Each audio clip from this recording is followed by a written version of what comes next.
My son Caleb called me at 4 in the morning. The phone vibrated against the nightstand with that specific insistence that only accompanies bad news or desperate lies. I already knew, before I even answered, that he was coming to ask me for something. It was always like this. 8 years married to Brittany, and my son's calls only arrived when they needed money. Never to ask how I was doing, never to invite me to dinner, always to open his hand and demand that I fill that bottomless void they called married life. I answered because I am still his mother, because an idiotic part of me always hopes that this time will be different. His voice arrived broken, drowned in the panic of bad acting. "Mom, Brittany is in the hospital. It is serious. I need $40,000 right now, or they are going to leave her to suffer all night. The doctors say that without the payment, they cannot do the procedure. Mom, I am begging you." I stayed silent for a few seconds. Outside it was still dark, and my bedroom smelled of the lavender hand lotion I had applied before sleeping. I heard his accelerated breathing on the other side. Waiting, calculating. Then he said something that made all my 67 years of tiredness turn into pure ice inside my chest. "If you do not send the money in an hour, I am going to put all the hospital bills in your name. All the debt. Everything. You decide if you want your daughter-in-law to suffer because of your selfishness."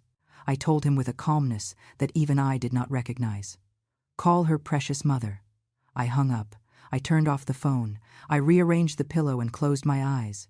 I did not feel guilt. I did not feel fear.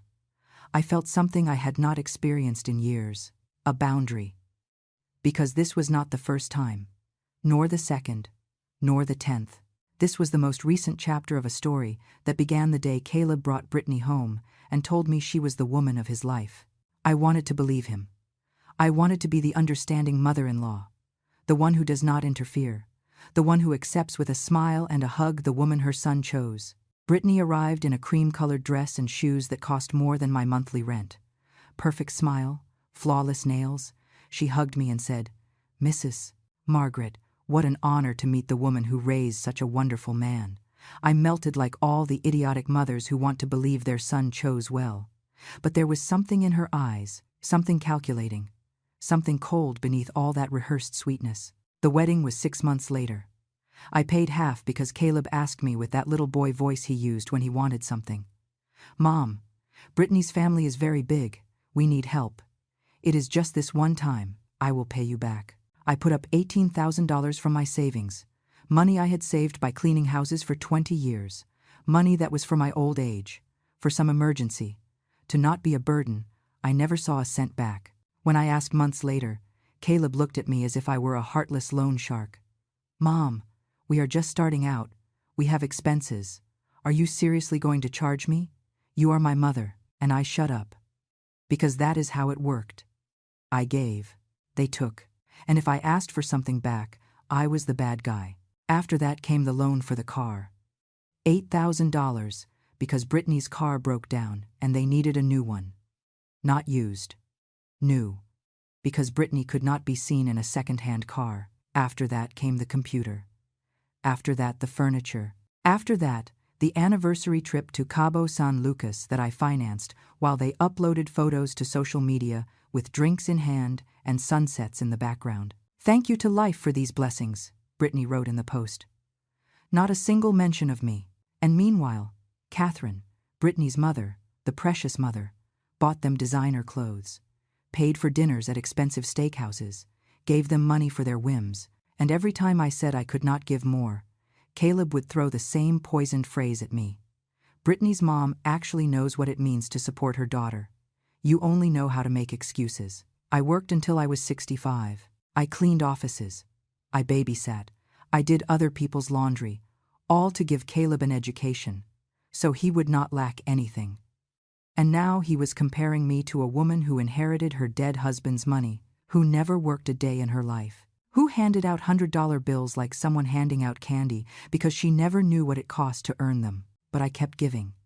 Because he was my son. Because I was afraid of losing him. Because every time I said no, he disappeared for weeks. He would not answer calls. He would not reply to text messages. And I would stay awake at night wondering if I had been too hard. If I should have given him that money. If it was selfish to want to keep something for myself. Last year, I lent them $12,000 for the down payment on their condo. Caleb swore that this time was different, that they were going to be responsible, that they would pay me in monthly installments. We signed a paper. I kept it in my drawer as if it were worth something, as if my son's word still meant something. 3 months passed. Not one payment, not one apology. When I sent him a message, he replied, "Mom, do not be insensitive. Brittany lost her job. We are having a hard time." Brittany lost her job, but she kept buying designer handbags. She kept going to the salon every week. She kept posting photos in restaurants I could never afford. And Catherine kept sending messages to Caleb. I saw them once on his phone when he left it at my house. "Son, if you need anything, I am here." Not like other people who only know how to count pennies. That was me. The one who counted pennies, the one who did not know how to give, the selfish one. Until that early morning, until that call, until that threat. "I am going to put all the accounts in your name," as if I were a resource, a credit card with legs, a bank account with feelings that could be ignored. And something inside me broke, or maybe it fixed itself. I do not know. But when I hung up that phone, I knew I was not going to take a step back. I knew he had crossed a line, that this time I was not going to yield. That call at 4 in the morning was not an emergency. It was extortion. And I had just closed the bank. I stayed staring at the ceiling. The shadows of the trees outside moved against the wall, and for the first time in 8 years, I took a deep breath without feeling that I owed anything to anyone, without feeling that I had to justify why my money was mine, why my peace was worth more than their invented drama. I closed my eyes, and I slept like I had not slept in years. I woke up at 9 in the morning with 22 messages on the phone. I saw them from the lock screen, all from Caleb, some from unknown numbers, one from Catherine. My stomach tightened for a second, that ancient sensation of fear, of guilt, of maybe I made a mistake. But I took a deep breath and opened the messages. The first from Caleb said, "Mom, I cannot believe what you did. Brittany is suffering and you are sleeping peacefully. You are a horrible person." The second one said, "Brittany's mother had to pay everything, $40,000 that she did not have, but at least she actually has a heart." The third, "Do not talk to me again. I do not want to know anything about you. I am going to tell everyone what you did." I kept scrolling down. Messages from numbers I did not recognize. "Mrs. Margaret, I am Angela, a friend of Brittany. I cannot believe there are such cruel mothers-in-law. Your daughter-in-law could have died. Another one. This is unbelievable. You should be ashamed. Poor Brittany." And then the one from Catherine. "Margaret, I always knew you were a selfish woman, but this surpassed everything. My daughter almost died because of your fault. I hope you can sleep with that on your conscience." I read every message with my coffee in hand, sitting in my small kitchen, with the sun coming through the window. And I felt nothing. Well, that is a lie. I felt relief, because everything was turning out exactly as I expected. The drama, the accusations, the attempt to make me feel like the villain.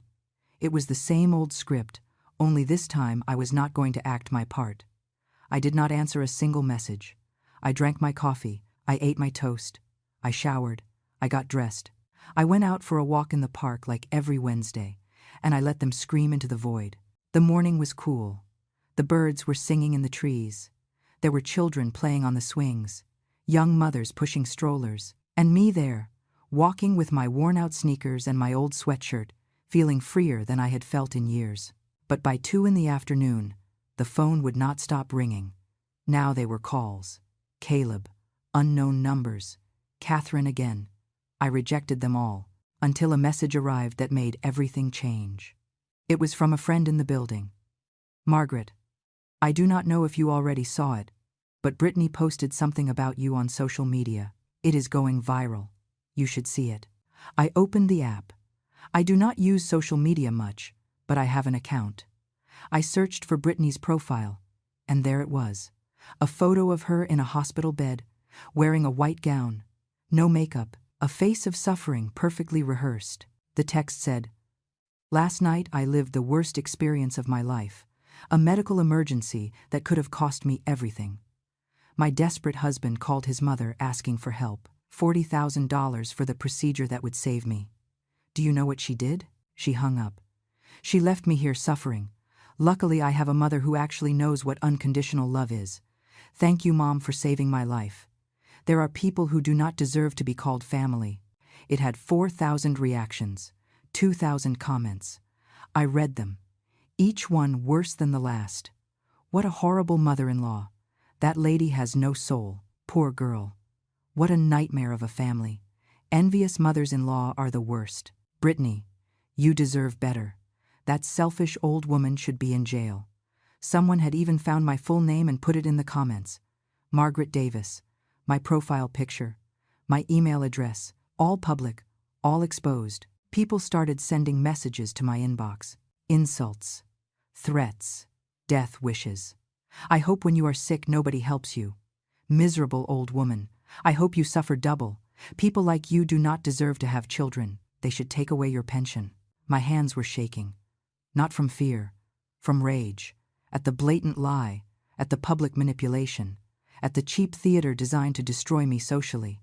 Brittany was never in danger of death. I knew it in that moment with absolute clarity. This was a setup, a show, an emotional extortion amplified by social media. But I had no proof.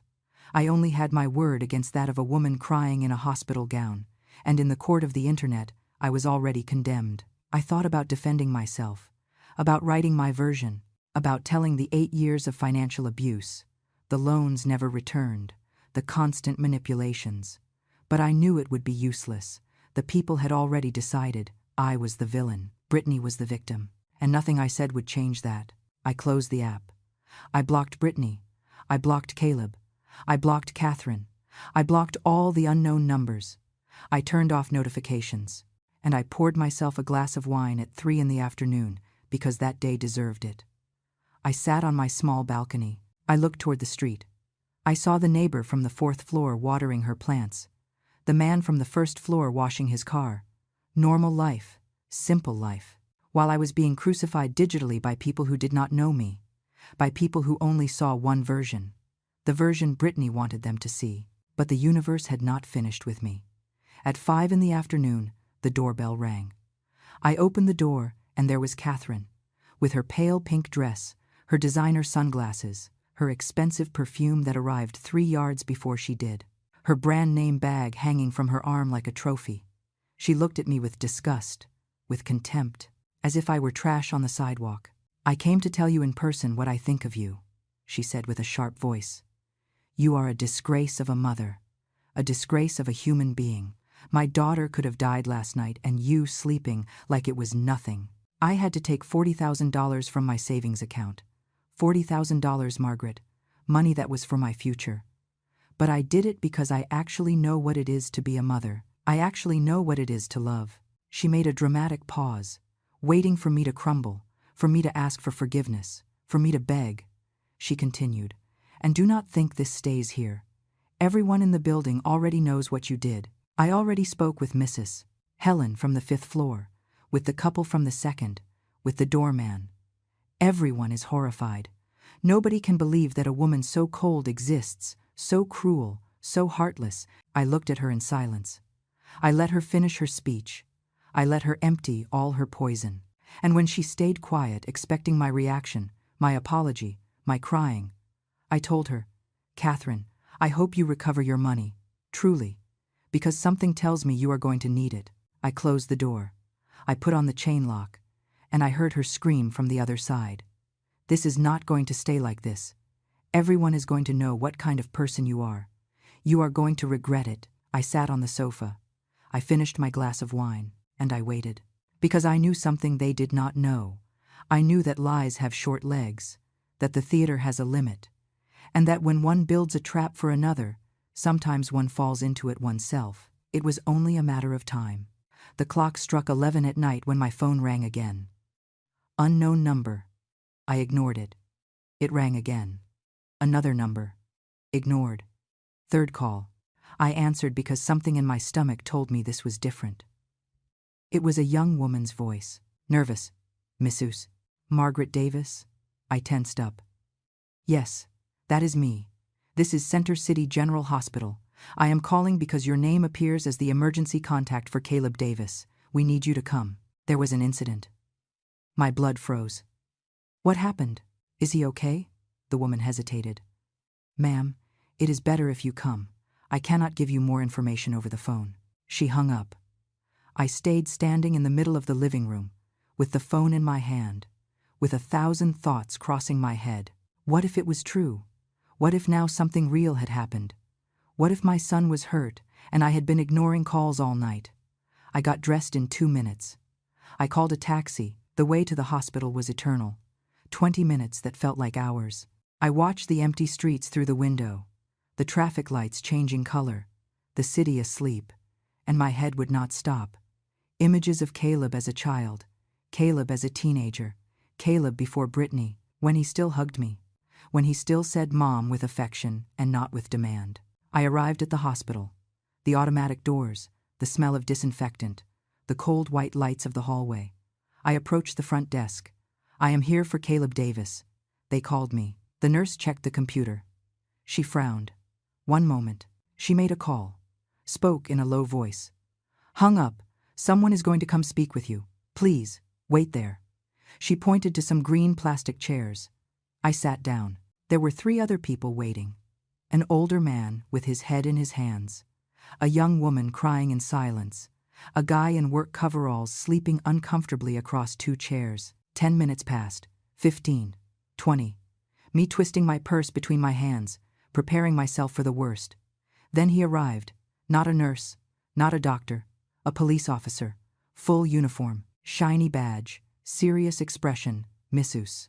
Margaret Davis? I nodded. My heart was beating so fast I felt everyone could hear it. I am Officer James Miller. We can talk in private. He took me to a small room. 2 chairs, a table, a window with a view of the parking lot. He closed the door. Ma'am, your son is not injured. There was no accident. I stood looking at him without understanding. Then why am I here? The officer sat down. He took out a notepad. I am here because this morning we received a complaint. A complaint regarding fraud, extortion, and identity theft. The words arrived slowly, as if my brain could not process them all together. Your son Caleb and your daughter-in-law Brittany are under investigation. This morning, after you refused to send them money, they contacted Brittany's mother, Catherine Miller. They told her that Brittany was in this hospital, that she needed emergency surgery, that it cost $40,000. Catherine paid. She transferred the money directly to an account in Caleb's name. The officer paused.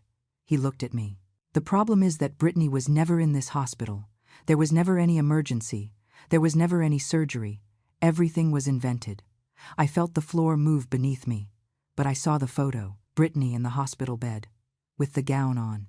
The officer nodded. We know. That photo was taken in a hotel room. They bought a hospital gown online. They staged the scene.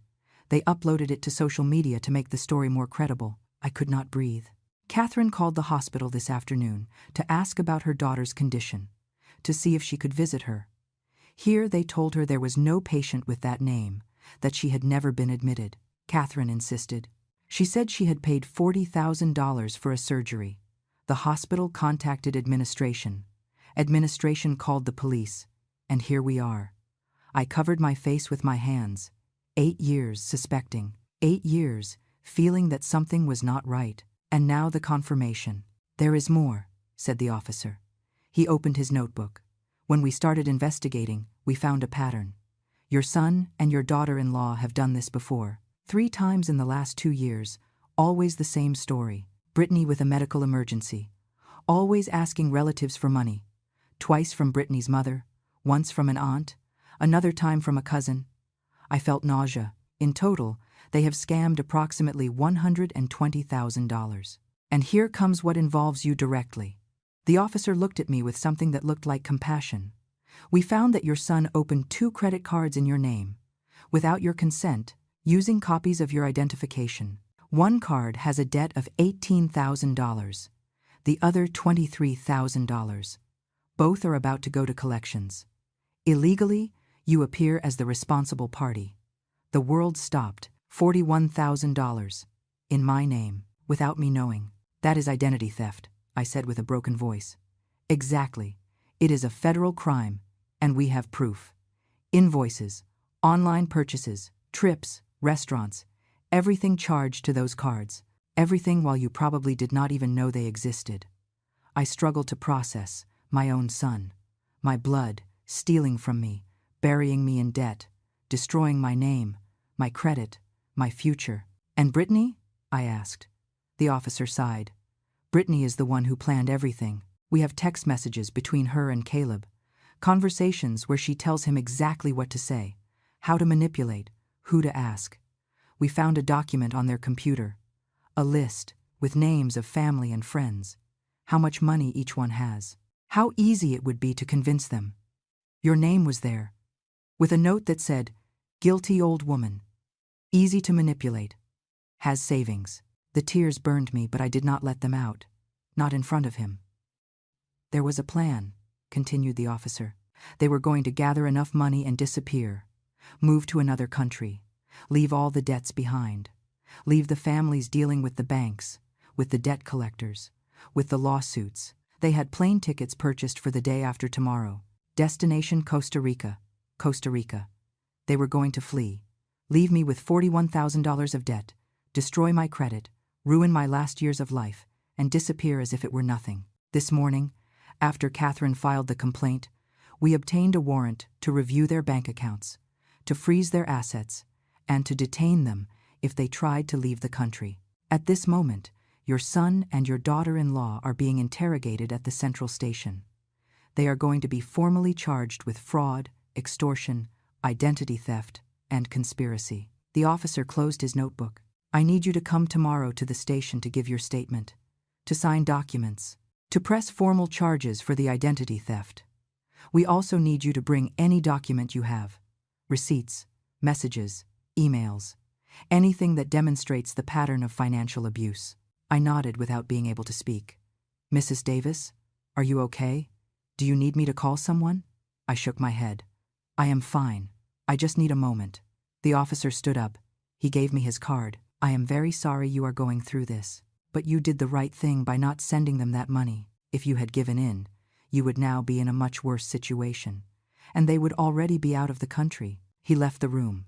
He left me alone with my thoughts, with the crushing truth, with the weight of everything. My son was a criminal. My daughter-in-law was a con artist, and I had been blind for 8 years, giving them money, believing their lies, blaming myself for not giving more. I left the hospital at 2 a.m. The cold air hit my face like a necessary slap. I sat on a bench outside, under a yellowish light that flickered. There was a cleaning man sweeping dry leaves. An ambulance arrived with sirens off. The world kept turning while mine had stopped completely. I took out my phone. I looked at all those blocked messages, those insults, those threats, all those people hating me for not falling into a trap, for not being the victim that Caleb and Brittany needed me to be. I felt something strange in my chest. It was not sadness. It was not anger. It was something deeper, something definitive. It was the sound of a bond breaking, that invisible bond that tied me to my son since he was born, that bond that made me justify everything, forgive everything, endure everything. It broke, and I felt it physically, like when a taut rope snaps, like when something that had been cracking for years finally breaks completely. I called a taxi. The driver tried to make conversation. I told him I was tired. He respected my silence. I arrived at my building. I climbed the stairs slowly. Every step weighed more than the last. I opened the door of my apartment. Everything was as I had left it. The wine glass half drunk, the kitchen light on. My small and quiet life waiting for me. I sat on the sofa. I did not turn on the television. I did not play music. I just stayed there, in the silence, processing. $41,000 in debts I did not make. 8 years of lies. A son who saw me as an ATM. A daughter-in-law who had calculated until the last detail of my destruction, and I had been about to fall. If I had sent those $40,000 that morning, they would now be in Costa Rica, free, rich, and I would be buried in $81,000 of debt that I could never pay. I thought about Catherine, about her face of superiority when she came to scold me, about her speech on being a good mother, about unconditional love, about the $40,000 she had paid with such pride. $40,000 that never went to any hospital, that went directly to Caleb's account, that were going to be used to flee and leave her in ruin just like me. And I wondered if she already knew, if the police had already spoken with her, if she had already understood that her precious daughter was a professional liar. Dawn broke without me noticing. The light coming through the window, the noise of the neighbors starting their day, someone dragging furniture upstairs, the doorman whistling downstairs. I was still on the sofa, in the same clothes, with my eyes dry from being open so long. I forced myself to get up, to make coffee, to eat something even though I was not hungry. Because life does not stop, because tragedies do not give you permission to pause. At 9, the doorbell rang. I looked through the peephole. It was Helen, the neighbor from the 5th floor. The same one who, according to Catherine, already knew everything and was horrified with me. I hesitated to open, but something made me turn the knob. Helen was there with a bag of sweet bread and a face of apology. "Margaret, I need to talk to you. Can I come in?" I let her in. She sat in the same place where I had spent the night. She put the bag on the table. "Last night I saw your daughter-in-law's post. Catherine came to talk to me. She told me the whole story. She told me you were a cruel woman, that you had left Brittany to die, that you had no heart." She paused. I said nothing, just waited. But something did not add up for me. "I have known you for 12 years. Margaret, I know how you are. I know you helped the lady on the 2nd floor when her husband died, that you paid for her groceries for 3 months. I know you watch the kids from the 4th floor without charging when their parents have emergencies. I know who you are." Helen took out her phone. So, I investigated. I searched for information on Center City General. I called a friend who works there. I asked about Brittany. She told me there was no record. None. So I searched more. And I found news. From this morning. About a couple detained for fraud. She showed me the screen. There it was. A small article in a local digital newspaper. Couple arrested for fake medical emergency scam. Caleb Davis, 35, and Brittany Miller, 32, were detained after deceiving relatives with stories of non-existent illnesses. It is estimated they defrauded over $120,000. There was a photo.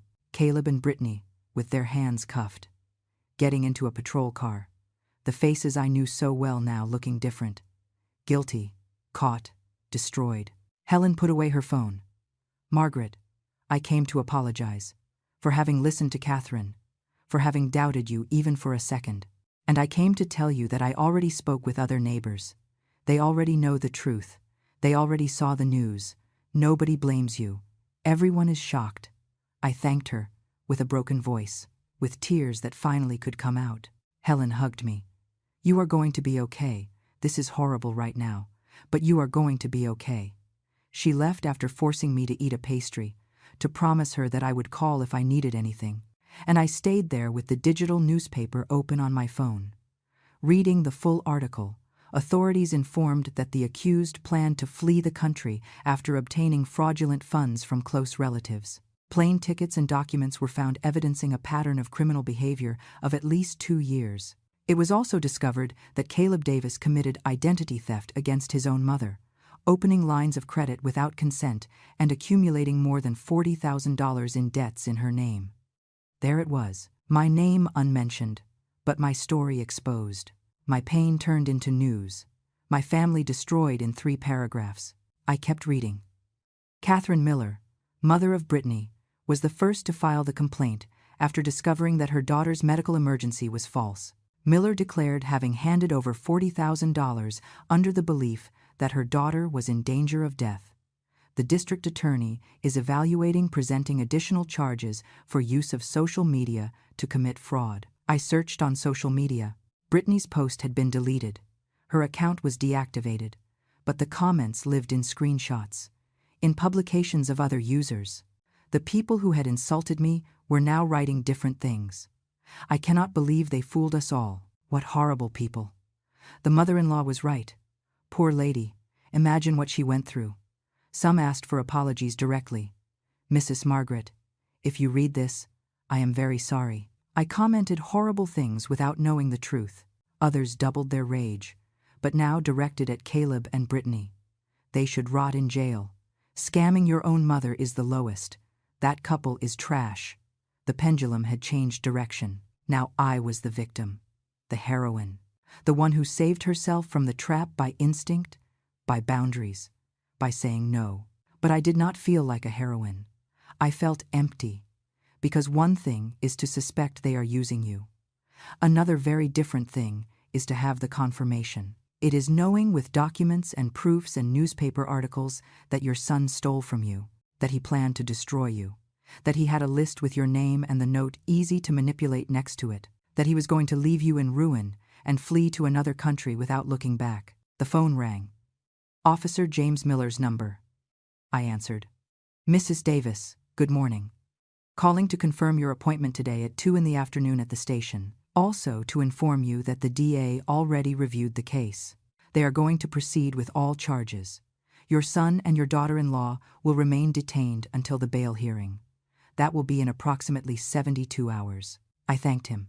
Confirmed I would be there. One more thing, said the officer. Your son is asking to speak with you. He says he needs to explain to you that everything is a misunderstanding, that Brittany forced him. You are not obligated to see him. But if you want, we can arrange a supervised visit. I stayed quiet, thinking of the 5-year-old Caleb who hugged me when he had nightmares, of the 15-year-old Caleb who helped me with the grocery bags, of the 25-year-old Caleb who introduced me to Brittany and told me he had found the love of his life. When was that Caleb lost? Or did he never really exist? No, I said finally. I do not want to see him. I have nothing to listen to. The officer respected my decision. Understood. I will see you at 2 then. I hung up, and in that moment I knew I had made the hardest decision of my life. Harder than hanging up that morning. Harder than everything. I had closed the door. Forever. At 2 o'clock sharp, I was in front of the police station. A gray building with small windows and bars everywhere. People entering and leaving. Lawyers with briefcases. Families crying. The smell of stale coffee and paper reached the street. I took a deep breath. I entered. Officer James Miller was waiting for me at the front desk. He took me down a long hallway, closed doors on each side, muffled voices, the sound of a printer, a coffee machine dripping. We arrived at a small office, desk full of folders, 2 folding chairs, a window that looked out to an alley. Sit down, please. I am going to bring the documents you need to review. He left. I stayed alone looking at the walls. There were posters about fraud prevention, about identity theft, phone numbers to report crimes, photos of missing persons, destroyed lives stuck with Scotch tape. The officer returned with a thick folder. He opened it on the desk. Here is everything we found. First, the credit cards opened in your name. He showed me documents, applications with my forged signature, my scanned ID, my personal information used without permission, a card from National Bank, $18,340 of debt. Purchases in department stores, electronics, restaurants, hotels. The second card was from Continental Bank, $23,680. More purchases, more restaurants, plane tickets, hotel reservations. A life of luxury built on my stolen identity. Do I have to pay this? I asked with my voice shaking. The officer shook his head. No. Since it is proven identity theft, the banks are going to annul the debts. It is going to take time, paperwork, but you are not responsible. We have all the evidence. Caleb's fingerprints on the applications, IP addresses from his computer, security video of him using the cards. I felt a small relief amidst the disaster. At least I would not end up on the street because of my son's debts. Now, the messages. He showed me printouts of conversations between Caleb and Brittany. I read with growing nausea. I already spoke to my mom. I am going to ask her for another $10,000. She always falls for it. Perfect, baby. Tell her it is for the car down payment. That excuse always works with sentimental old ladies. More messages. Your mom is asking about the wedding money. Ignore her. Eventually, she is going to get tired. You know how she is. She is afraid of losing me. You are a genius, my love. Laughing emoji. Money emoji. As if destroying your mother was a game. As if stealing her life savings was funny. I kept reading. I could not stop, even though every word was a stab. We need a bigger plan. Something that gives us enough to leave. How about the fake medical emergency? Works every time. People do not ask when it is health. Brilliant, but it has to be credible. Photos, drama, social media. Leave it to me. I handle that part. You just worry about getting the money. The officer turned the page. Here is the document we found on his laptop, the one I mentioned yesterday. It was an Excel spreadsheet. Names in column A, relationship in column B, estimated money in column C, difficulty to convince in column D. My name was in row 3, Margaret Davis, mother of Caleb, approximately $35,000 in savings. Difficulty, low. Notes, strong guilt complex. Fear of abandonment. Easy to manipulate with emotional blackmail. The tears fell without permission. Stained the paper. The officer passed me a box of tissues. Take your time. I know it is difficult, but there was not enough time in the world to process this. To accept that your son had studied you like a target, that he had analyzed your weaknesses, that he had written a manual on how to destroy you. There were more names on that list. Catherine Miller, mother of Brittany, approximately $80,000 in inheritance. Difficulty, medium. Notes, strong pride. Use comparison with Margaret to motivate. Need to demonstrate she is a better mother.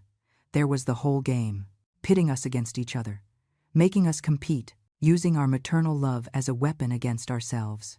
There was an uncle of Caleb, Frank Davis. Paternal uncle, approximately $20,000. Difficulty, high. Notes, suspicious. Ask only in real emergency. Do not use emotional stories. And effectively, further down there was a note. Frank refused loan.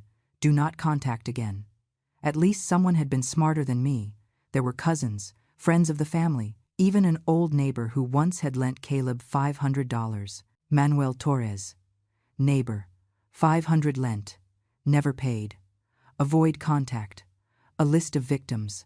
Some successful, others failed, but all studied, all cataloged, all turned into numbers and strategies. The officer closed that folder, opened another. Now, the evidence of this week's scam. Photos of Caleb buying a hospital gown in a medical costume store. The receipt. $19.99. That was the price of the lie that almost destroyed 2 families. Photos of the hotel room where they took the photos. Room 212 of the Plaza Hotel, $120 a night. Bill in Caleb's name. The photo Brittany uploaded to social media, but now with forensic analysis. Red circles pointing out details. Here you can see that the background wall is not hospital. It is hotel wallpaper. Here, this corner shows part of a decorative lamp. Hospitals do not have lamps like that. Here, the medical equipment that appears blurry in the background is an IV stand that is bought in prop stores. It is not real equipment. They had dismantled the lie piece by piece, with science, with analysis, with the cold and hard truth. We also have the bank records. The money Catherine transferred entered Caleb's account at 5:15 in the morning. At 6, he made a transfer of $38,000 to an account in Costa Rica. In his name, the other $2,000 he withdrew in cash from an ATM. They had everything. Every movement. Every lie. Every theft documented with legal precision. Mrs. Davis, I need you to sign here. It is your official statement, confirming that you did not authorize the opening of those credit cards, that you did not receive any of the goods purchased with them, that you were a victim of identity theft by your son. Sign. With my hand shaking, with my heart broken. But sign. Here. This is your statement regarding the pattern of financial abuse. The loans never returned. The broken promises. The complete history. Sign again. And this last one. It is your decision on pressing criminal charges. If you sign, you are officially accusing Caleb Davis of identity theft, fraud, and financial abuse. If you do not sign, we will only proceed with the charges presented by Catherine Miller. I stood looking at the paper, the pen suspended in the air. This was the final line. Once I signed this, there was no turning back. My son would go to trial, probably to prison, his life destroyed, his future ruined.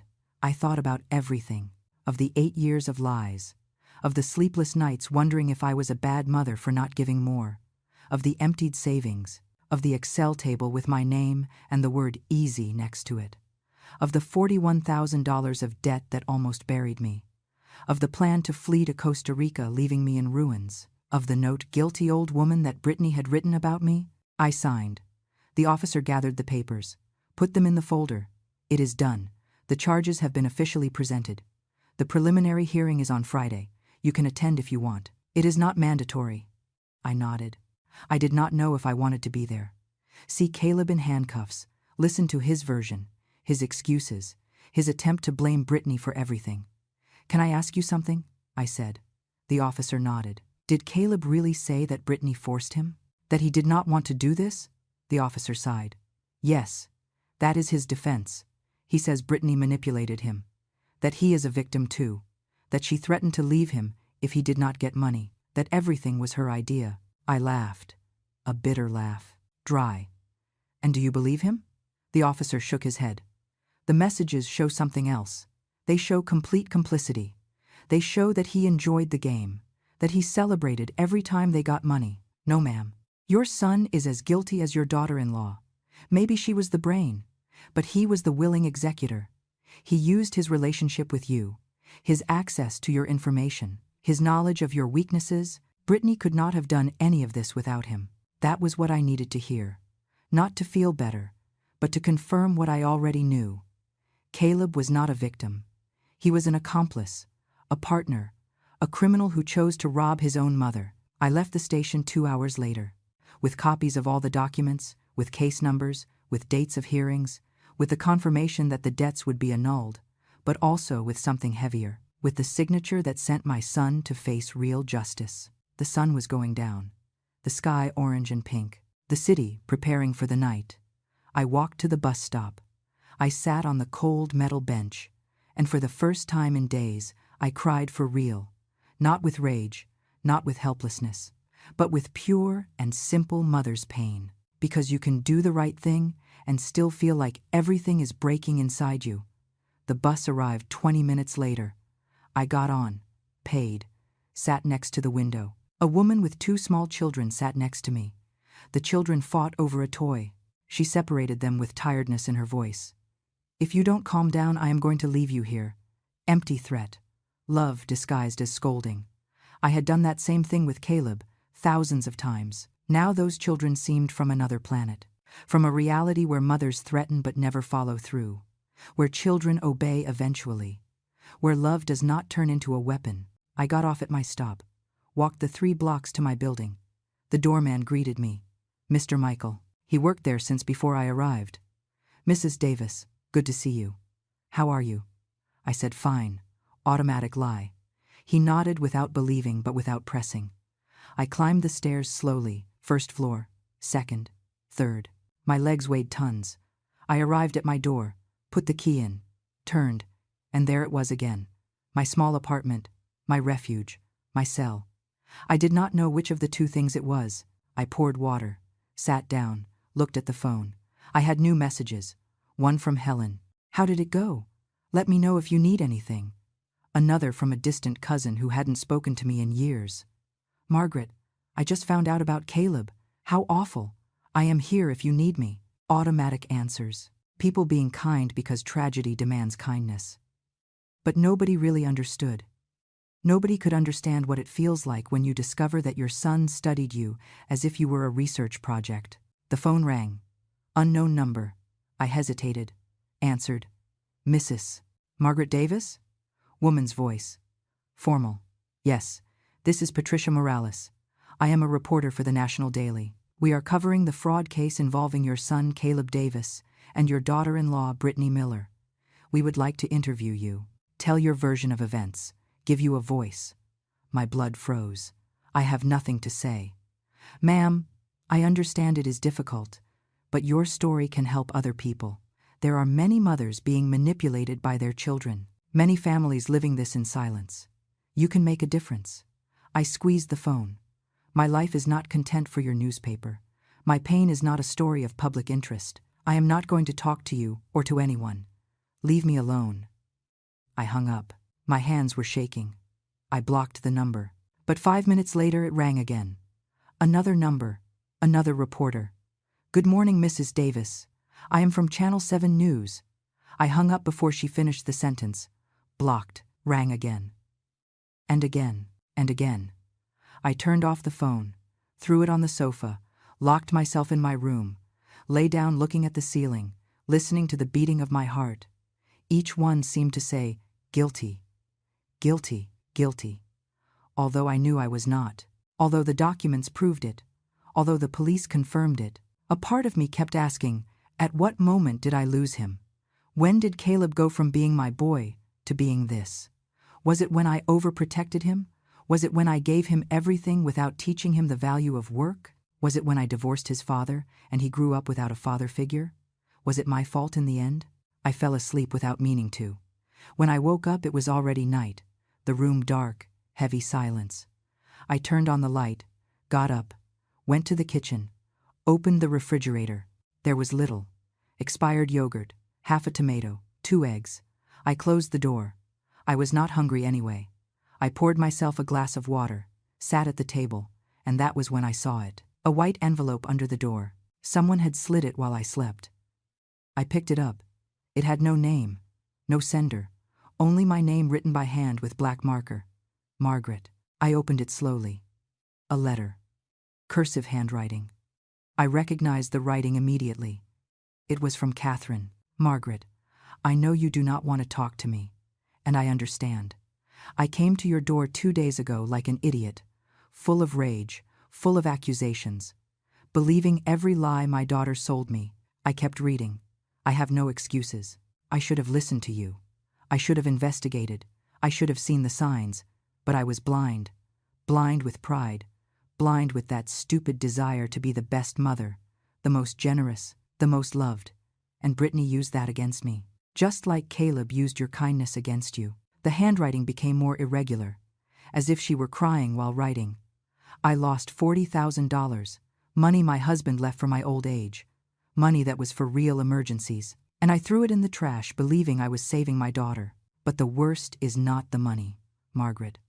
The worst is realizing that my daughter saw me as a source of income, that she had a list with my name, with my weaknesses written as if I were a target practice. Old, proud woman, easy to manipulate with jealousy. That is what she wrote about me, her mother." I swallowed saliva, kept reading. "I went to see her today in jail. I thought she would be remorseful, that she would cry, that she would ask for forgiveness.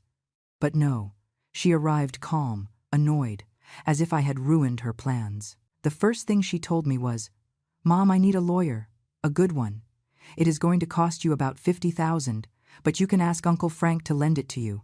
Not even a hello, not even an I'm sorry, just more demands, more plans on how to use the family.'" The letter continued. I told her no, that I was not going to pay any lawyer, that she sought this out herself. Do you know what she told me? She told me, "Then I am going to tell the judge that you knew everything, that you were an accomplice, that you forced me to do it. You are going to end up in jail with me, you stupid old woman." That was my daughter, the girl I raised, the one I carried 9 months, the one I nursed. She threatened to destroy me if I did not save her. The tears stained the ink, stained my hands. I left there and drove aimlessly for 2 hours, crying, screaming, hating myself for being so blind, for competing with you instead of seeing that both of us were victims, for believing that giving more money made me a better mother, when the only thing I did was raise a woman without values, without conscience, without real love. Catherine ended with this: "I do not ask for forgiveness. I do not deserve it. I only write to you so you know that I understand, that I finally see, and that if you ever need to talk to someone who understands this specific hell, I am here. We both lost our children, in different ways, but just as definitive. And maybe in that, we can find something. Not friendship, not yet, but understanding. Catherine." I folded the letter. I left it on the table. I stayed looking at it as if it were a deactivated bomb. Catherine had lived exactly the same as me, worse even, because I had refused to give the money. She had given it. She had fallen into the complete trap, and now she was just like me, alone, betrayed, destroyed inside. The difference was that she had been my imaginary enemy for years, the perfect mother, the generous one, the one who always had more to give. It turned out that both of us were victims of the same game, pawns on the same board, manipulated by two people who swore to love us, but only saw us as resources. I got up, walked to the balcony, opened the door. The cold night air hit me. The city shone below, yellow and white lights, cars passing, people living normal lives, lives without criminal children, without letters from other broken mothers. And I thought about answering her, about going down to the 5th floor and knocking on her door, about sitting with coffee and crying together. Two women who gave everything and received betrayal. But not that night. That night I needed to be alone with my pain, process it, accept it, let it settle in my bones. Tomorrow maybe, or the day after, or never. I did not know. I only knew that something had changed with that letter. It was no longer just my tragedy. It was our tragedy. And in some twisted way, that made the weight a little more bearable. I closed the balcony, turned off the lights, went to bed, and for the first time in days, I slept without dreaming, without nightmares, just deep and empty darkness, like a reboot, like dying a little to be able to wake up different. Friday arrived faster than I expected. Day of the preliminary hearing. I had not decided if I was going to go. I woke up at 6 in the morning, made coffee, sat in the kitchen with the steaming cup between my hands, watching through the window as dawn broke. The sky went from black to gray to that pale pink color that announces the day, and I still had not decided. Did I want to see Caleb? Did I want to listen to his excuses? Did I want to give him the satisfaction of knowing that I still cared enough to go? Or maybe I needed to see him, confirm with my own eyes that this was real, that my son really was behind glass, handcuffed, accused, destroyed by his own decisions. At 8 I showered, dressed in simple clothes, black pants, gray blouse, comfortable shoes, nothing flashy, nothing that shouted here is the mother of the accused. I took the bus at 9, arrived at the courthouse at 10. The building was old, stone columns, steps worn by thousands of feet, people everywhere, lawyers in expensive suits, nervous families, police officers, reporters with cameras. I looked for the courtroom number 4, 2nd floor. I climbed the stairs, heart beating fast, hands sweating. Outside the courtroom there were people waiting. I recognized some people. Relatives of Brittany I had seen at their wedding. They looked at me with contempt. An aunt whose name I did not remember murmured something to another woman. Both fixed their eyes on me. I kept my gaze to the front. I did not owe them explanations.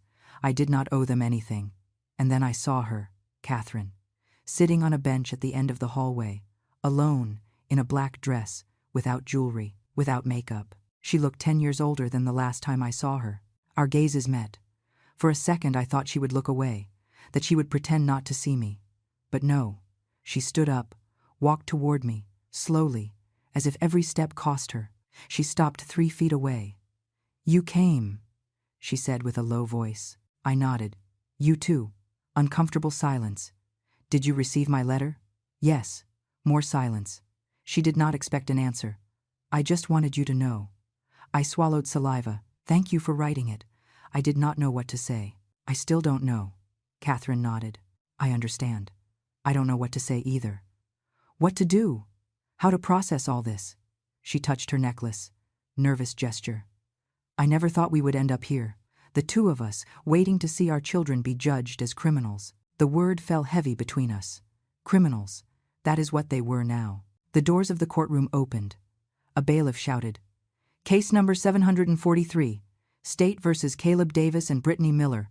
All involved, please enter." People started to go in. Catherine looked at me. We entered together. I hesitated, but something made me nod. We entered side by side, two destroyed mothers walking together toward the worst moment of their lives. The courtroom was smaller than I imagined. Rows of wooden benches, a high bench where the judge would sit, tables for prosecutors and defenders, and at the front, a side door where they would bring the accused. I sat in the 3rd row. Catherine sat next to me. The prosecutor entered, man of about 50, dark gray suit, Leather briefcase. Serious expression. Behind him, his assistant with a box full of documents. Then the defense lawyers entered. 2 young men, cheap suits, faces of recent graduates, public defenders, probably. Because Caleb and Brittany had no money to pay for private defense, everything they had was frozen, confiscated, evidence. They sat at their table, took out folders, exchanged whispers, and then they brought them in. Side door opening. Officer first, then Caleb, orange prison uniform, handcuffs on his wrists, chains on his ankles. He walked with his head down, unwashed hair, 3-day beard. He looked thinner, older, more broken. Behind him, Brittany, same uniform, same handcuffs, but she walked differently, with her chin up, with that arrogance that had never left her. They sat him at the defense table. Caleb looked around, his eyes scanned the rows, searching, and he found me. He froze, opened his mouth as if to say something. I did not move a muscle. I did not change my expression. I looked at him like one looks at a stranger, and something in him broke. I saw how his eyes filled with tears, how his face fell, as he finally understood that I had come but not for him. I came for me, to close the cycle. Brittany also saw me. And then she saw her mother. Her expression changed, from arrogance to anger. She glared at us, as if we were the guilty ones of her situation, as if we had put them there. She said something to Caleb. He shook his head. She insisted. He turned to the front, ignoring her. "All rise!" shouted the bailiff. The judge entered, woman of about 60, black robe, white hair tied back, glasses on the tip of her nose. She sat down. "You may be seated." The noise of everyone sitting at the same time. Case 743, State versus Caleb Davis and Brittany Miller. Prosecution ready? Yes, Your Honor. Defense ready? Yes, Your Honor. The judge reviewed documents. Very well. This is a preliminary hearing. The purpose is to determine if probable cause exists to proceed to trial. Prosecution. Proceed with your summary of charges. The prosecutor stood up, cleared his throat. Your Honor, the state accuses Mr. Davis and Miss Miller of multiple charges. First, fraud in the first degree for obtaining $40,000 under false pretenses. Second, extortion for threatening consequences if the money was not delivered. Third, identity theft for opening lines of credit without consent. Fourth, use of social media to commit fraud. He paused. We have extensive evidence, text messages, emails, financial documents, surveillance video, testimonies from multiple victims. The defendants operated a fraud scheme for at least 2 years. They defrauded close relatives of over $120,000, and they planned to flee the country when they were detained. The judge took notes. Does the defense have anything to say? One of the young lawyers stood up. Nervous. Your Honor, my client Caleb Davis acknowledges errors in judgment, but we argue that he was manipulated by the co-defendant Brittany Miller. She exercised coercive control over him, threatened him constantly. My client is also a victim. The judge looked at him skeptically. Do you have evidence of that manipulation? The lawyer hesitated. We are working on gathering testimonies. The other lawyer stood up, the one representing Brittany. Your Honor, my client denies the charges. She simply trusted her husband. She had no knowledge of the extent of the fraudulent activities. She was deceived just like the alleged victims. The judge stopped writing, looked at the lawyer over her glasses. Are you telling me that your client did not know that her own mother gave her $40,000 for a surgery that never occurred? The lawyer swallowed saliva. My client was under severe emotional pressure. She was not thinking clearly. The judge sighed. That is not a legal defense. That is an excuse. She addressed the prosecutor. When is the full evidence ready? It can be available for review in 72 hours, Your Honor. Good. I am going to review the submitted documents. But based on what I heard today, there seems to be sufficient probable cause. The judge turned toward Caleb and Brittany. Mr. Davis, Miss Miller, do you understand the charges against you? Caleb nodded. Brittany stayed quiet. Her lawyer touched her arm. Yes, Your Honor, she said finally. Good. This case will proceed to trial. The date will be determined after reviewing the availability of both parties. Now, regarding bail, The prosecutor stood up. Your Honor, the state requests that bail not be granted. The defendants are a flight risk. They had tickets purchased to leave the country. Caleb's lawyer protested. Your Honor, my client has community ties. His mother is here present. All eyes turned toward me. I felt the heat rise up my neck. The judge looked at me. Are you the mother of the defendant? I stood up. Yes, Your Honor. Are you willing to guarantee his appearance? Offer your property as collateral. The moment froze, everyone waiting for my answer. Caleb looking at me with pleading eyes, his lawyer nodding as if begging me to say yes. I took a deep breath. No, Your Honor, I am not willing. Absolute silence in the courtroom. The lawyer stood with his mouth open. Caleb let his head fall on the table. Brittany cursed in a low voice. The lawyer tried to recover. Your Honor, we can look for other guarantors. The judge shook her head. With proven flight risk and without family guarantee, I deny bail. The defendants will remain detained until the trial. She banged the gavel. Next hearing in 30 days. Court is adjourned. She got up, left through the back door. The officers approached Caleb and Brittany, lifted them from the chairs. Caleb turned toward me. Mom, please, he shouted. Mom, don't do this to me. I am your son. His voice breaking, tears running down his face. Mom, please. The officers were dragging him toward the side door. Mom, I beg you. I did not move a muscle. I said nothing. I watched him disappear behind that door, his screams still echoing. And then it closed. Silence again. People started to leave. Catherine was still sitting next to me, crying silently. I was not crying. I couldn't. I had spent all my tears. Only this emptiness remained, this hole where a son used to be. We left the court without speaking to each other. Catherine and I walked together, but separate, each in her bubble of pain. We went down the stairs, crossed the big doors, and outside the circus awaited us. Reporters with cameras, microphones extending toward us like claws. Mrs. Davis, how do you feel after denying bail to your son? Mrs. Miller, did you know your daughter planned this? Flashes, shouts, questions upon questions. Catherine covered her face. I took her by the arm. Don't say anything. Walk. We pushed our way through the crowd. Someone pushed me. A camera almost hit my face. Please let us pass. But it was like swimming against the current. Finally, we reached the street. The reporters still following us, shouting behind. Just a statement. A photo. 5 minutes of your time. We hailed a taxi. Got in. Drive, please, I told the driver. Fast. He took off. The reporters were left behind, gesturing, taking photos of the taxi. Running a few steps behind before giving up, Catherine was shaking next to me. My God, this is a nightmare. I looked out the window. It is already public. Now everyone knows. Our names, our faces, our shame. The driver looked at us in the mirror. With curiosity, with judgment. Probably had already recognized us.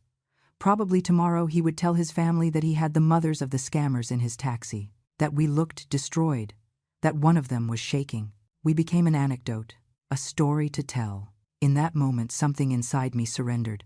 Take us to any quiet cafe, please, I told him. One where there are not many people.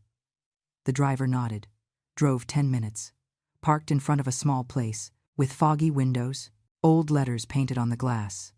Peter's Cafe. Hardly anyone comes here. It is my secret when I need peace.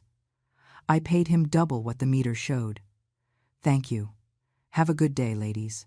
We entered the cafe. Smell of fresh bread, scratched wooden tables, instrumental music playing softly. There were only 3 other people. An old man reading the newspaper, a young couple sharing a dessert, the waiter. We sat at the back table, next to a dirty window that looked out to an alley. The waiter approached. What can I get you? 2 coffees, I said, and whatever pastry you have. He left. Catherine took off her dark glasses. Her eyes were swollen, red. I cannot believe you did it. She looked at me. That you said no to the judge. That you left Caleb there. I held her gaze. What did you expect? That I would put up my house as collateral? Risk the little I have left for someone who planned to destroy me? Catherine lowered her eyes. You are right. I wouldn't have done it either. In fact, when they asked me about Brittany, I said the same thing. No. The waiter brought the coffees, 2 large cups, steaming, and a plate with 3 pieces of sweet bread. He left without saying anything, intuiting that we needed silence. I drank my coffee. It burned. But I liked that small pain. Something I could control. Caleb shouted my name. I said after a while. I heard him begging me, calling me Mom like when he was a child. And I felt nothing. Catherine stirred her coffee without drinking. Brittany said nothing, just looked at me with hatred. As if I were the one who ruined her life. As if I had forced her to do all this. Silence. The old man turned a page of his newspaper. The young couple laughed quietly. Normal lives, meters away. How did we get here, Margaret? Asked Catherine. How did 2 women who only wanted to be good mothers end up in this? I shrugged. I don't know. Maybe we loved them too much, or maybe we loved them wrong. We gave them so much that we forgot to teach them to give. We resolved everything for them until they stopped knowing how to resolve for themselves. Catherine nodded slowly. I bought everything for Brittany, everything she asked for. I thought that way she would love me more. That way she would never leave me. But I only managed to raise a woman who believes the world owes her everything. She drank her coffee finally, grimaced. It is cold already. She drank it anyway. Caleb was my only son, I said. His father abandoned us when he was 7. I became mom and dad. Worked double, triple, so he wouldn't lack anything. To compensate for the absence, and now I understand that was my mistake. I didn't let him feel lack. I didn't teach him that things cost. That money is earned. That sacrifice has value. Catherine wiped a tear. We are the perfect villains for our children. They are in jail because of our failures. That is how they are going to justify it. My mom never really loved me. My mom was controlling. My mom conditioned her love. Anything but accept that they chose to steal, that they planned to destroy us, that they are adults responsible for their decisions. She was right, and that hurt more than anything. The DA called me yesterday, said Catherine. He told me the trial will be in 2 months, that they need time to prepare the case, that it is complex because there are multiple victims, multiple charges. He asked me if I was willing to testify. I looked at her. What did you say? I said yes, that I am going to tell everything. Every lie, every manipulation, every time Brittany asked me for money with invented stories. She took a deep breath, because if I don't do it, they are going to get away with it. They are going to receive minimum sentences. They are going to get out in a few years and are going to do the same thing to other people. I nodded. They asked me to testify too, about the credit cards, about the identity theft, about the years of financial abuse. I paused. I am going to do it. I am going to stand in front of the judge and tell how my son robbed me, how he studied me, how he put me on a list with my weaknesses marked. I am going to say everything, even if it destroys me. Catherine extended her hand over the table. I took it. 2 wrinkled hands, trembling, but firm in their decision. They are going to hate us for this, she said. The family, the friends, the people who believe mothers should forgive everything, that they should protect their children no matter what. I squeezed her hand. Let them hate us. I am already used to it. We stayed like that a moment. 2 women holding the broken pieces of one another. The waiter approached. Anything else? We shook our heads. I paid. We went out together into the afternoon. The sun was high. Noon. Life kept happening. People walking, shopping, laughing, existing in a world that for us had exploded. Do you want to walk a while? Asked Catherine. I nodded. We walked aimlessly. Blocks and blocks, past shops, small parks, old buildings. We talked about unimportant things, the weather, a bakery that smelled good, a stray dog sleeping under a car, avoiding talking about the important thing because there were no more words for that. We arrived at a park, sat on a bench under a large tree. There were children playing on the swings, a mom pushing a stroller, a man selling ice cream, scenes of normal life. Do you know what is weirdest? Said Catherine, looking at the children. That part of me still wants to protect her. I still feel that mom impulse to save her, to pay the lawyer, to get her out of this, even though I know I shouldn't, even though I know she would destroy me again without hesitating. I understood perfectly. It is the instinct. Years and years programmed to protect, to resolve, to rescue. It doesn't turn off from one day to the next, even if reason tells you you must. Catherine nodded. How are we supposed to live with this? How do we move forward knowing our children are in prison? That they are probably going to be there for years? That their lives are ruined? I stayed thinking. Watching a girl chasing butterflies, laughing every time one escaped her. I think we keep breathing, one day at a time, 1 hour at a time, and eventually the pain becomes smaller. It doesn't disappear, but it stops being the only thing we feel. Catherine wiped another tear. Do you really believe that? I have to believe it, because the alternative is staying in that dark place forever, and they do not deserve that power over me. We stayed in that park until the sun began to go down, until the children left with their parents, until the ice cream seller put away his cart, until the cold of the afternoon made us get up. I should go, said Catherine. Me too. We looked at each other, no longer as enemies, no longer as competitors, but as survivors of the same shipwreck. Thank you for today, she said. For walking with me, for not letting me be alone with this. Thank you, I said, for the letter, for the honesty, for sitting next to me in court. Catherine took out her phone. Can I have your number? Not to talk all the time, just to know there is someone there who understands. I gave her my number. She gave me hers. We said goodbye with an awkward hug, still learning how to be something resembling friends. Each took her path. I walked toward the bus stop, with aching feet, with my heart still broken, but with something new too, something I hadn't felt in weeks. It wasn't happiness. It wasn't peace. It was more like acceptance, like letting go, like finally understanding that this was my new reality, and I had to learn to live in it. 2 months passed like thick fog, days that mixed one with another. The trial arrived on a cold October morning.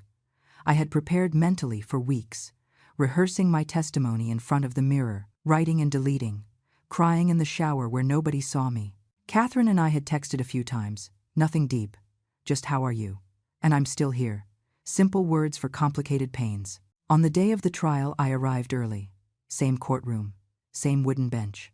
But this time there were more people. Journalists filling the back rows, curious onlookers. The prosecutor had explained everything to me the week before. The charges, the evidence. My turn to speak. Just tell the truth, Mrs. Davis. That is all we need. As if the truth were simple. As if every word didn't hurt. Caleb and Brittany entered same as before. Orange uniforms, handcuffs, chains. But they looked different, more haggard, more defeated. 2 months in pretrial detention had erased that arrogance. Caleb looked for me with his gaze again. This time, I didn't give him even that. I looked ahead, as if I were one more piece of furniture in the room. Brittany stared fixedly at her lawyer. Probably they had fought. Probably she blamed him for everything. The trial lasted 3 days. 3 days of testimonies, of evidence, of documents projected on a large screen for everyone to see the list. My name there. Guilty old woman. Easy to manipulate. Has savings. The murmur in the room when they showed it. The looks of pity directed toward me. I kept my head high. I wasn't going to give them my shame too. Catherine testified the first day. They called her to the stand. She walked slowly, sat down, swore to tell the truth, and she told it. All of it. Told about the $40,000, about the desperate call, about believing her daughter was dying. Her voice broke several times. The judge gave her time. Brittany looked at her with pure hatred, as if Catherine were the traitor. Catherine finished saying, I loved my daughter. I would have given my life for her, but she only wanted my money. And when you understand that as a mother, when you accept that your child sees you as an object, something breaks forever. It was my turn to testify the second day. When they said my name, my legs almost didn't support me. I walked to the stand, sat down, the cold Bible under my hand. Do you swear to tell the truth? The whole truth and nothing but the truth? I do. The prosecutor approached. Kind, prepared. Mrs. Davis, can you tell us what is your relationship with the defendant Caleb Davis? I am his mother. And can you tell us about the loans you made to your son during his marriage? I took a deep breath. Started speaking. I told about the $18,000 for the wedding, the $8,000 for the car, The $12,000 for the down payment. Every loan, every broken promise. Every "I'm going to pay you back, Mom" that was never fulfilled. The prosecutor showed the documents, my bank statements, the transfers. Everything marked, everything proven. Did your son pay back any of these loans? No. None. And did you know that he had opened credit cards in your name? I didn't know until the police informed me. It was $41,000 in debts I never made, purchases I never authorized, my credit destroyed without me knowing. The prosecutor nodded. And how did you feel when you discovered your son had you on a list?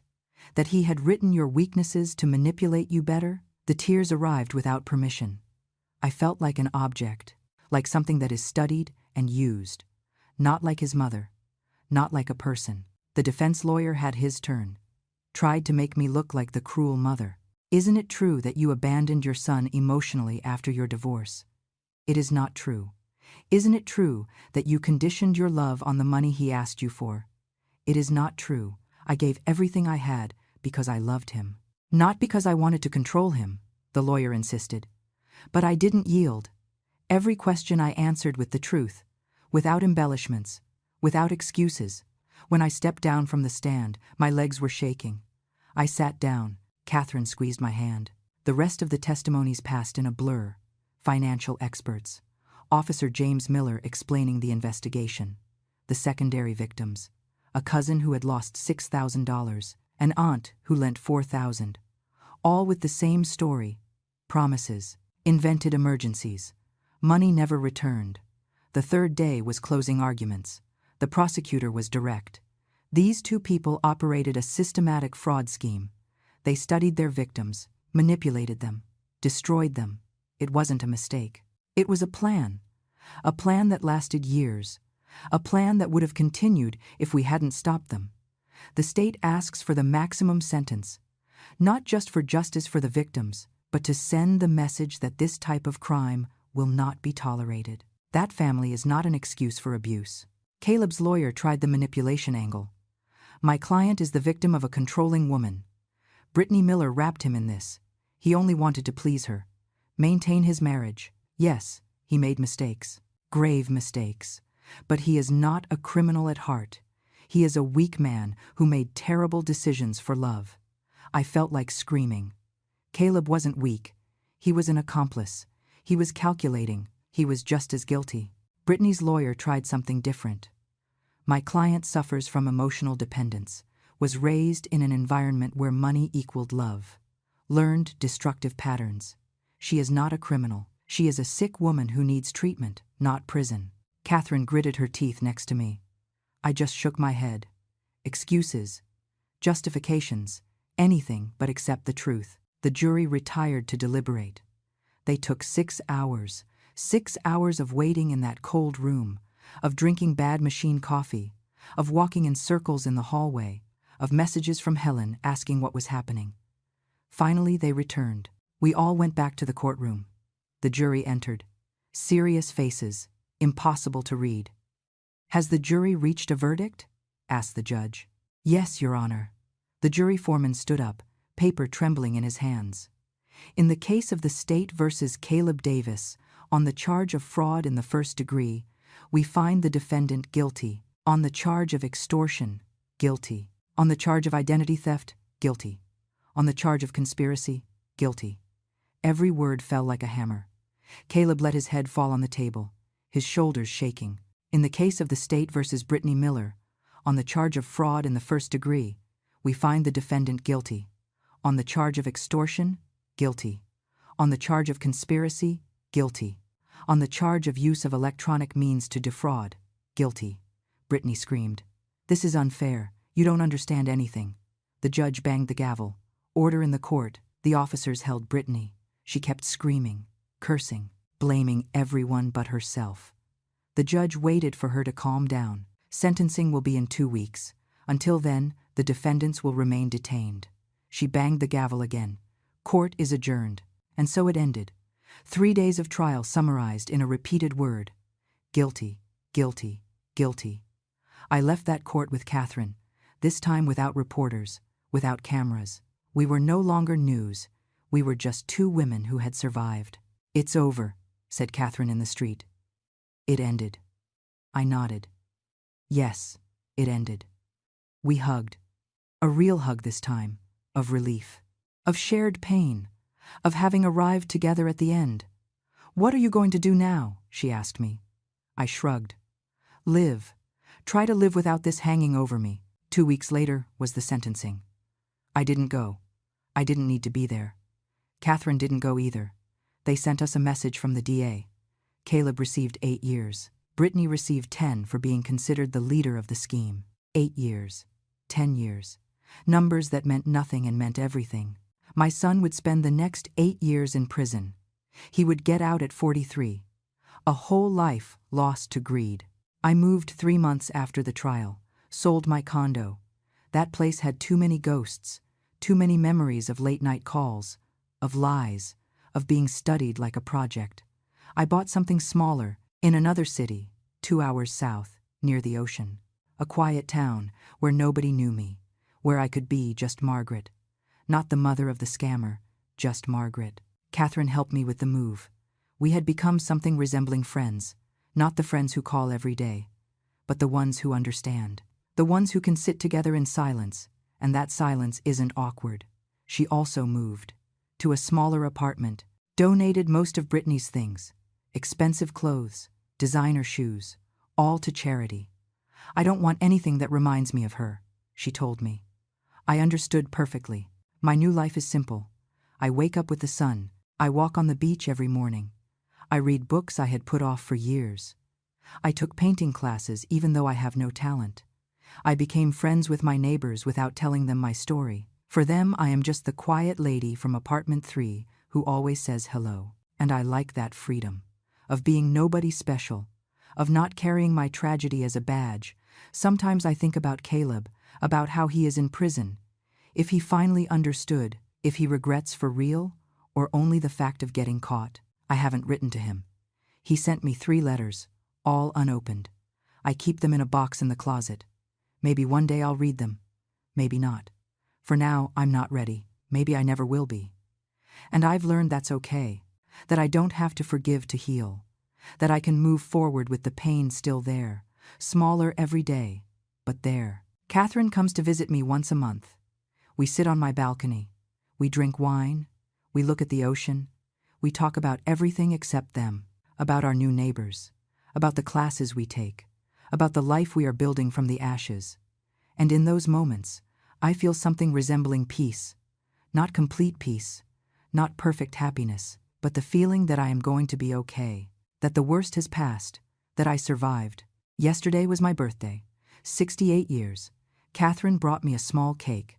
We ate it on the balcony watching the sunset, the sky orange and pink, the waves breaking softly on the beach. And for the first time in years, I didn't wish for anything when blowing out the candle. I didn't ask for Caleb to change. I didn't ask to be able to turn back time. I just breathed and gave thanks for being here, free, far away, alive. Finally, after everything, finally free.